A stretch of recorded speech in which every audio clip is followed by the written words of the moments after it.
Saudara, Anda masih menyaksikan Kompas Pagi bersama saya, Rahma Piliang. Kejaksaan Agung menetapkan bos PT Sritex periode 2018-2023 Iwan Setiawan Lukminto sebagai tersangka kasus korupsi pemberian fasilitas kredit perbankan. Iwan ditetapkan sebagai tersangka usai ditemukan alat bukti yang cukup pada kasus korupsi ini. Dalam kasus ini, PT Sritex menerima fasilitas kredit dari 4 bank plat merah, yaitu Bank DKI, Bank Jawa Barat, Bank Jateng, dan Bank Sindikasi yang terdiri dari BRI, BNI, dan LPEI. Bank tersebut memberikan kredit dengan total hampir 3,6 triliun rupiah.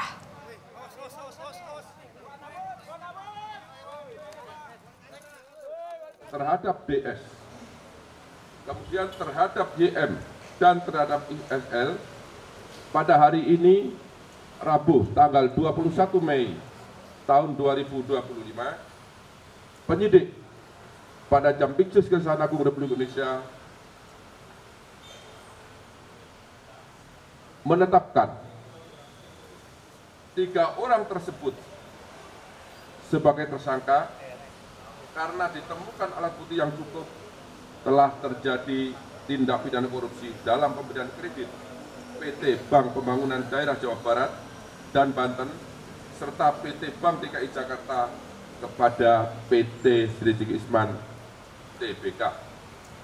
3 tersangka mulai malam ini dilakukan penahanan untuk 20 hari ke depan. Sebelumnya, Saudara, PT Sri Rezeki Isman atau Sritex melakukan PHK terhadap 11.025 pekerjanya. PHK terbanyak terjadi pada Februari 2025 sebanyak 9.604 pekerja dan 1.081 pekerja di Januari 2025 serta 340 pekerja pada Agustus 2024. Keputusan PHK massal ini terjadi usai Pengadilan Niaga Semarang, Jawa Tengah mengabulkan permohonan pilot penggugat pada Oktober 2024. Sritex sempat mengajukan peninjauan kembali atau PK ke Mahkamah Agung pada awal 2025 namun ditolak.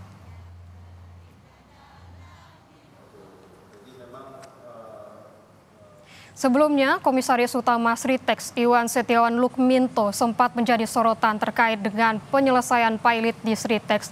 Iwan juga pernah bertemu dengan Wakil Menteri Ketenagakerjaan Immanuel Ebenezer pada November 2024 untuk membahas soal kondisi pilot Sritex dan memastikan agar tidak ada pemutusan hubungan kerja.